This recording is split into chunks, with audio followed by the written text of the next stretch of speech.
Welcome, everyone. I'm Dr. Mehnaz Afridi. I'm the director of the Holocaust, Genocide, and Interfaith Education Center at Manhattan College. I'm also associate professor of Islam and the Holocaust. So we welcome you again for another program with Salih Hudayar, and we are very, very pleased he's with us. It's very urgent that we understand what's going on in China, and it's very important for our center to keep supporting people who need help and also to disseminate as much information as we can on the present day genocides of the world. So I would like to just introduce Saleh and talk a little bit about the situation that's going on with the Chinese government. And then Ireland Twiggs, our assistant, will be asking him questions. You can put your questions into chat and then we will get them. And we hope to have about 15 to 20 minutes for questions. So welcome, everybody. The Chinese government has reportedly detained more than 1 million Muslims in re-education camps. Most of the people who have been arbitrarily detained are Uyghur, a predominantly Turkic-speaking ethnic group primarily from China's northwestern region of Xinjiang, or as it was called, East Turkestan. Human rights organizations, UN officials, and many foreign governments are urging China to stop the crackdown. But Chinese officials maintain that what they call vocational training centers do not infringe on Uyghurs' human rights. They have refused to share information about the detention centers and prevented journalists and foreign investigators from examining them.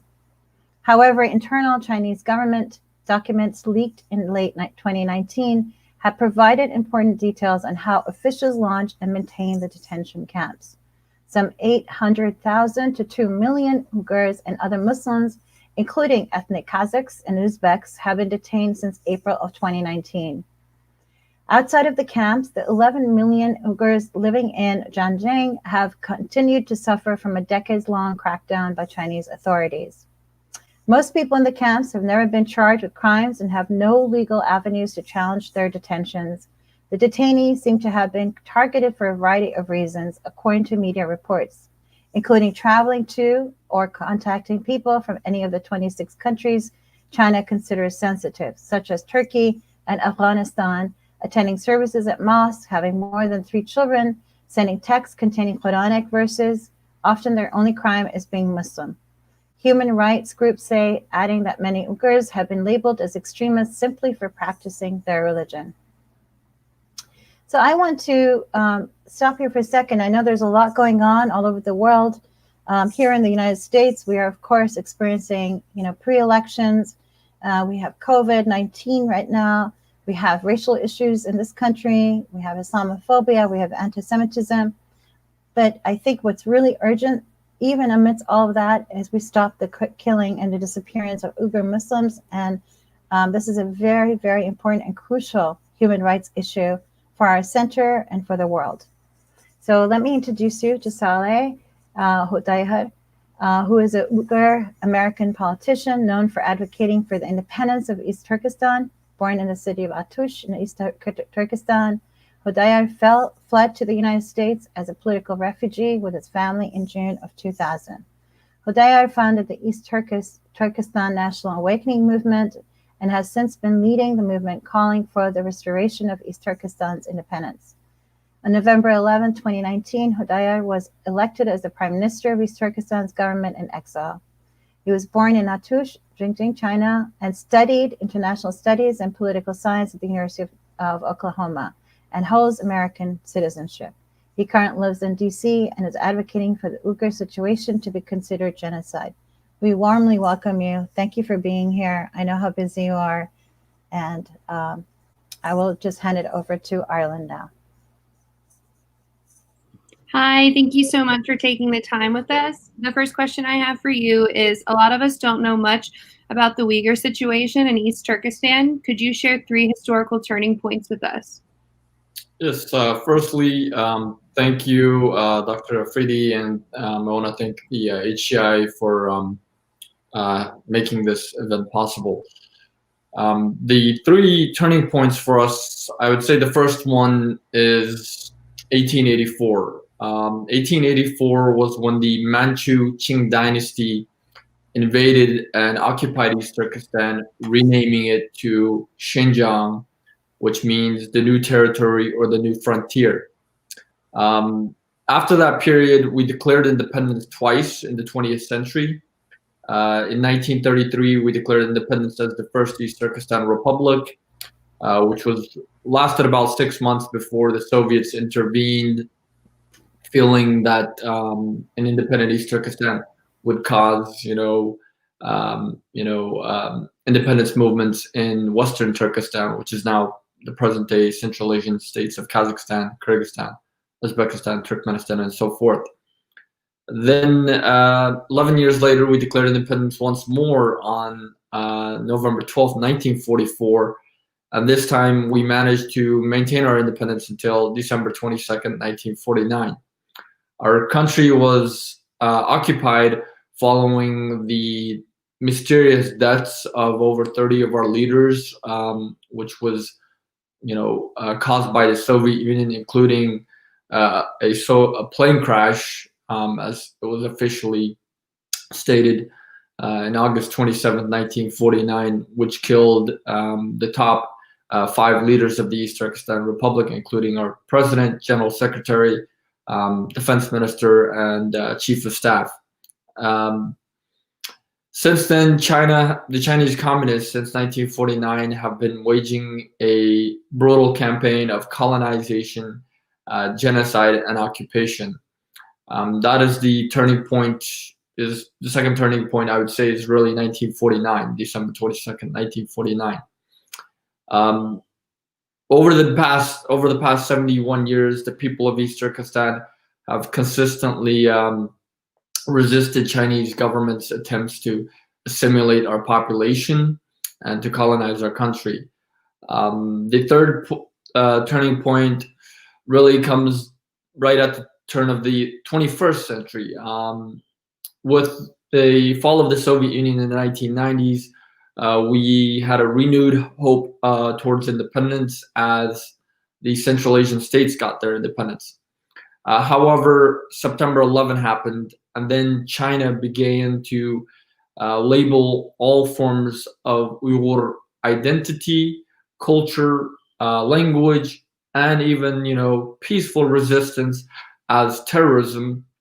And this has, I would say, is the third turning point, where the Chinese government has been using the global war on terror to effectively, seek a policy, a final solution of eradicating our people. In 2009, a massive demonstration was brutally crushed by the Chinese government. And then this led to the mass securitization of East Turkestan, to where right now you have tens of millions of security cameras, over 70,000 checkpoints across East Turkestan, and roughly several million Chinese security forces and paramilitary forces that are patrolling the streets. It was about 2014 when they started sending the first batch of people into what the Chinese government called counter-extremism centers originally, or vocational re-education centers or re-education camps. Initially, they sent about 200,000 young men or men between the ages of 15 to 45 on the basis that they would become radical, or that they are prone to becoming radicalized. Then, due to testing the international community's reaction, as a result of no reaction, no condemnation from the international community, the Chinese government decided that it was now okay. That was a green light for them to start locking up the entire population, and majority of the entire population, into the camps. So they started targeting all people, regardless of their ethnic and religious background, so long as they were, Uyghur, Kazakh, Kyrgyz, Uzbek, Tatar, or and had traveled overseas, had contacts overseas, engaged in any form of religious activity, ever held a passport, had beard or wore scarves. All of these were reasons for you to get sent to a concentration camp. But the reason that China started this, many people assume that it's just a targeted campaign against, religion, or it's a targeted campaign specifically against an ethnic group. Although these are true to a certain extent, this is not the real reason why it's happening. It's not the full reason why it's happening. The atrocities have been ongoing for the past almost 100 years, but it got worse under the Chinese Communist government.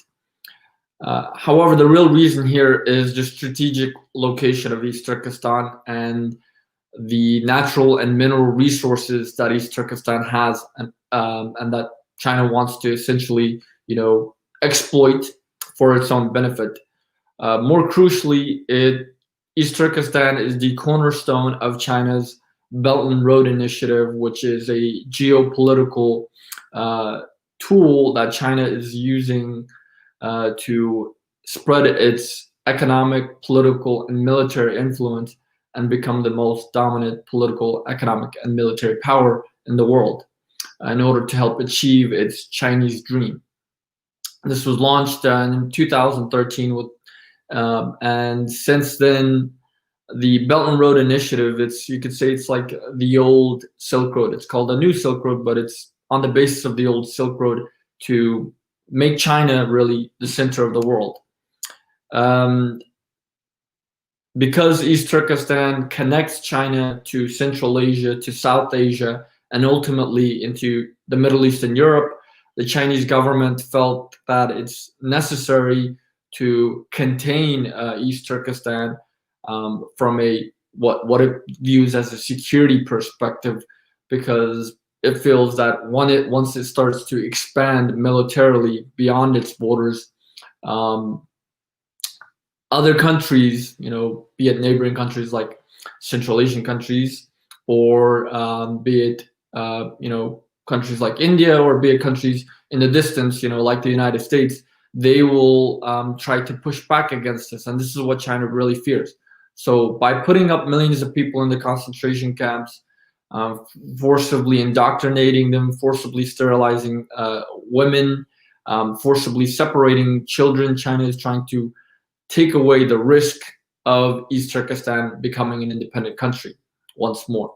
And this is one of its top national defense goals. For the past decade, almost every year they have mentioned that preventing the independence of East Turkestan is one of their top national defense goals.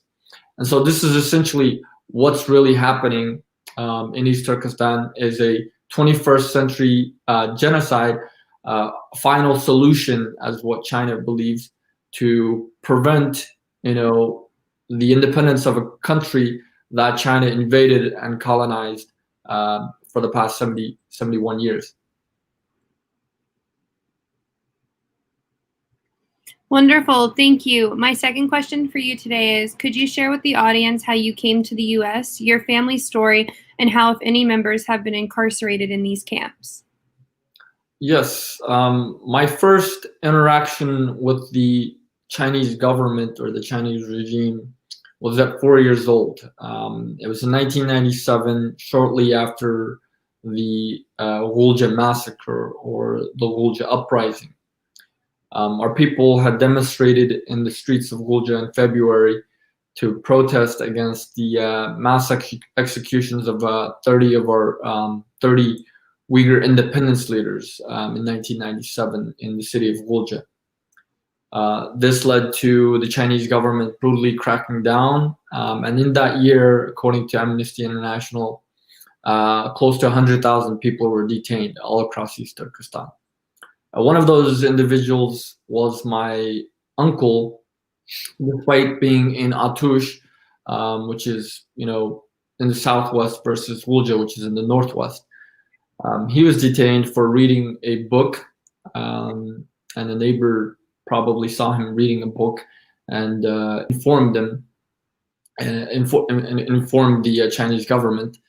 And so they raided our home in the middle of the night, trying to find this book and to get my uncle to confess to his crimes. As a result of this, they woke up everybody and pointed, guns at our heads, rifles at our heads and threatened to kill us if my uncle didn't confess. Ultimately, my grandmother, said that, this little boy, which is me, is a trust from your older brother. My father had fled in 1995, following a previous demonstration, and she said, just tell him what they want to hear. This little boy needs to live. Just tell him what they want to hear. And so he ended up confessing to that crime. In 1998, my father came to the United States, and in 2000 he was able to, secure us preliminary asylum. Applied for asylum applications to bring us over here to the United States. And so we were able to, bribe my family were able to bribe the Chinese officials to issue us passport, local Chinese officials to issue us passports. And we went to Beijing and came to the United States as political refugees on June 4th, 2000. Since then, I grew up in Oklahoma. I've been trying to advocate for East Turkestan since I found out that we were an independent country, and this is one of the first things my father taught us when we came here was that, this is your country. This is why China is doing this. Your duty here, you didn't come here just to escape and forget about what's happening in East Turkestan. You came here, I brought you here so you could become educated and one day go back to help our people. And that's really been the basis of my upbringing. In 2017, that's when the concentration camps, that's when a lot of people started disappearing to these concentration camps. And that's the last time that I was able to speak with any of my relatives in East Turkestan. My grandfather, he called me, I called him, and he told me, don't call us anymore. I'm too old and sick to go to school. And school is the code word for the concentration camps. Since then, I had over 100 relatives that were detained in these concentration camps. Over 60 of them have since been sentenced anywhere from 15 years in prison to life in prison.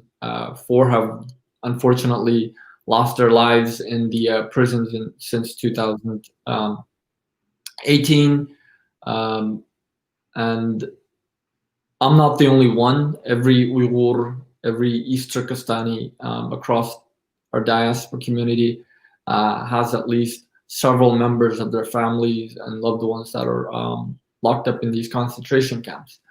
The number 1 million is initially, this is what everyone thought was 1 million back in 2017. However, in 2019, the U.S. Department of Defense, they estimated that it's more likely closer to 3 million. But recent Chinese government documents, white paper, states that between every year they sent 1.3 million people to vocational training, which is a sick euphemism for the concentration camps from 2016 up until 2014 up until 2019. So more likely, several, more than 5-6 million people have actually been through these so-called re-education camp, concentration camps. In addition to that, millions are being sent, and being sentenced to prison, and you have also hundreds of thousands that are being forced into forced labor camps across, China as a whole. Thank you for sharing that. For our question number 3 is, what can we do as a community of conscience to help the Uyghurs and Kazakhs in China? And how can we define this aggression as genocide in the United Nations? So one of the first things that we can do is to address the issue, acknowledge the issue as what it is. and to use the correct terminology when referring to either the people or when referring to the land. And this is what the whole issue is over. It's about the people and the land. The people, much of the media, unfortunately, mistakenly refers to us as Chinese Muslims, which we are actually Turkic Muslims, and not all of the Uyghurs and Kazakhs are Muslims. That's another thing. So it would be more correct to refer to us as Uyghurs and other Turkic peoples like Kazakhs, Kyrgyz. Another thing is our country is East Turkestan. By referring to it, nobody refers to, for example, everybody knows Tibet. Tibet is right below East Turkestan, but nobody refers to Tibet by the Chinese colonial term Xinjiang. Nobody refers to it by the Chinese name. However, Xizang. Xizang is the Chinese name for Tibet. However, unfortunately, a lot of people refer to East Turkestan as Xinjiang, which literally translates as the new territory or the new frontier, which is a very colonial term that is despised by our people. So by referring to using the correct name, East Turkestan is something that everyone can do. The third thing is to recognize the atrocities as a genocide. To acknowledge what's going on in East Turkestan is a genocide. Already we've had some success in this. Almost 2 weeks ago, we got the the Canadian Parliament to recognize it as a genocide. We recently got the U.S. Senate to introduce a resolution to recognize it as a genocide, and every American should call their senators and urge them to support this resolution. We also need to pressure, our governments, the U.S. government, State Department, and the White House to recognize that as genocide, while also having them, raise this issue at the United Nations General Assembly and the Security Council to get it designated as a genocide as well. Great. And lastly, could you share with us any recent developments that have happened for the movement? Yes, as I just briefly mentioned, as far as the developments in the past 6 months, the U.S. government they signed the Uyghur Human Rights Policy Act into law. The U.S. government also sanctioned several Chinese officials under the Global Magnitsky Act. For their role in the atrocities in East Turkestan. The East Turkestan government in exile and the East Turkestan National Awakening Movement filed a formal complaint to the International Criminal Court, urging them to investigate and prosecute over 30 Chinese officials, including Chinese President Xi Jinping, for genocide and other crimes against humanity. More recently, within the past several weeks, we had the Canadian Parliament recognize the atrocities as a genocide, and the U.S. Senate introducing a resolution to recognize it as a genocide as well. Wonderful. And 2 questions we have are, what resources can people read on this, and how many Muslim countries are helping? So as far as you can visit our website to learn more about East Turkestan and the Uyghurs, east-turkestan.net or nationalawakening.org. Follow us on social media at ET Awakening, be it on Facebook, Twitter, YouTube, and other places like Instagram. Unfortunately, no Muslim country has supported or even spoke out on this issue. Most of the countries that are speaking out on this issue are European and Western countries like the United States, Canada, Australia, Japan, and mostly European countries. The reason, and I'm sure people are wanting to know why Muslim countries aren't speaking out, the reason for this is because China, through its Belt and Road Initiative, has given billions, hundreds of billions of dollars of loans and investments to these Muslim countries and effectively bought their silence. For example, China promised to invest $56 billion in Pakistan, thereby effectively getting Pakistan's silence on the genocide.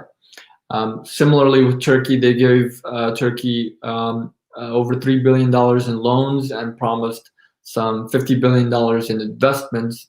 And despite the people of East Turkestan being Turkic, Turkey has been largely silent as well.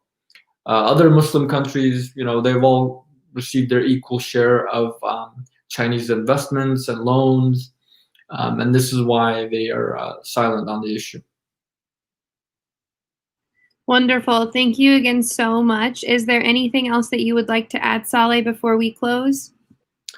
Essentially, I would like to, everyone needs to do their part in spreading awareness about the atrocities that are happening in East Turkestan. I think once the public is more aware, and once we can get people aware, I think then, by engaging in activism, be it volunteering, be it on social media, I think we can effectively engage in a boycott, divestment, sanction movement against China, because that's the governments are going to take their time to act, and unfortunately we don't have a whole lot of time. People are dying in these concentration camps. The few ones that are lucky enough to get out, it's like seeing pictures from of Jews and others that had survived the Holocaust. There are these videos, these people are in the same situation as them, barely have any meat on their bodies, just complete bones, can barely even move. These are the state of our people at this moment. People are dying of tuberculosis and other diseases inside the camps. Many are dying from torture. So the world needs to take action sooner than later. But the public, by us calling on our governments to act, we can pressure the governments to act sooner than later. That's why spreading awareness is the most crucial thing. And everyone needs to do their part, whether they can volunteer, whether they can donate, whether they can share things on social media and inform others, or write to their members of Congress or call them. These are all things that everyone should absolutely do. Thank you. So Salih, actually, I had a couple of things that I was reflecting on, and I haven't asked you this before. What about just Chinese citizens that know that this is going on? Is there anyone trying to stop this, even if they're not Uyghur or Muslims? I mean, aren't the witnesses, the bystanders who know about this, are they saying anything, or are they really very scared of the government climbing down on them? So unfortunately, many of the Chinese population, public, they have been brainwashed by their government into thinking that we're a bunch of barbarians or terrorists that deserve to be, civilized or wiped out. In fact, a prominent Chinese scholar had written a book back in 2007 called My Western China, Your East Turkestan. And in that book, he, there was one section where he says, I've spoken to, where he interviewed and talked to many prominent Chinese scholars, and progressive scholars and Chinese progressive elites within the government. And he said, when I raised even the term of East Turkestan, the first thing, like it was drooling out of their mouth was kill, kill, kill. And in it, he said, I wouldn't be surprised, if the Chinese government would to enact a genocide in order to secure that East Turkestan remains under Chinese sovereignty. None of these progressives, these intellectuals, none of these will oppose it. And unfortunately, that's what's really happening. This guy wrote about this in 2007. Less than a decade later, you had people thrown into concentration camps, and no, Chinese intellectuals, even the ones that are pro-democracy and human rights, have, unfortunately, they haven't spoken out against this as well, because in their mind, to the rest of the world, this is an issue of human rights, but in the mind of the Chinese public and the Chinese government, this is an issue of maintaining Chinese control of East Turkestan so that they can achieve their national, goal of becoming, the sole dominant political and economic power in the world, or achieving their Chinese dream, as they call it. Okay, good. What about the freedom of speech in China? I hear that a lot of people are not getting access to information. Is it very, very much controlled? Absolutely. I mean, there is no freedom of speech in China or the territories occupied by China. Everything, is monitored. You can't even open, foreign websites in China, like YouTube, Facebook, all these other social media platforms, including Twitter, are all banned. So whatever information you can get is whatever information that the Chinese government feeds you, and it's all just a bunch of, propaganda to keep you thinking that all is well and the government is doing, great things. Okay. Any questions? Ireland, do we see anyone? Questions? If not, Salih, I just want to say thank you so much. We're recording this, so we're going to send this to you, and we can post it and keep posting it. I think it's really important to have awareness and information about what's going on, because there's all kinds of websites. Actually, that's the opposite problem here in America, right? You don't know what to believe, and we have all of this information, and you're asked to cipher through it. But as I always say, let's be self-critical, self-conscious, and not let another genocide continue the way it has. So thank you so much, Salih. We just got one question from the audience, okay. So I'm going to read that. Are there any ways to talk with Chinese citizens about what is actually happening in the nation? I mean, there are probably, you could talk to them if you visit China, you could probably talk to them. And many journalists have actually tried to talk to Chinese citizens. And many of them actually, unfortunately, think that we deserve this. We deserve to be treated this way.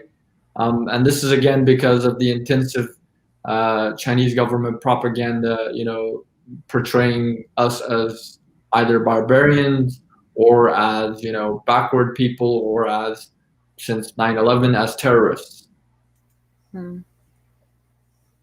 But many of them, their perceptions are going to be along this line. Others are going to refuse to even want to talk about the issue. Some of them, like I've talked to a lot of Americans that actually recently, went to China or to East Turkestan, and when they try to even vaguely, raise the issue, the Chinese people get up and walk away. They get upset that that they're even talking about this. Okay, so I just want to thank you again, Salih, and we will keep talking and getting this information out, because it's important, especially in light of Islamophobia in the world. I urge Muslims and other Muslim countries to help. And I'm originally from Pakistan, and the Prime Minister was very blatant about saying, oh, they helped us, so we can't go against this, which is very sad, because this is not about economy. This is about genocide. It's about people's lives. And we have to keep talking about it and never stop. So thank you so much. Assalamu alaikum. And thank you, Ireland. Bye-bye. Thank you. It was a pleasure to be here. Thank you.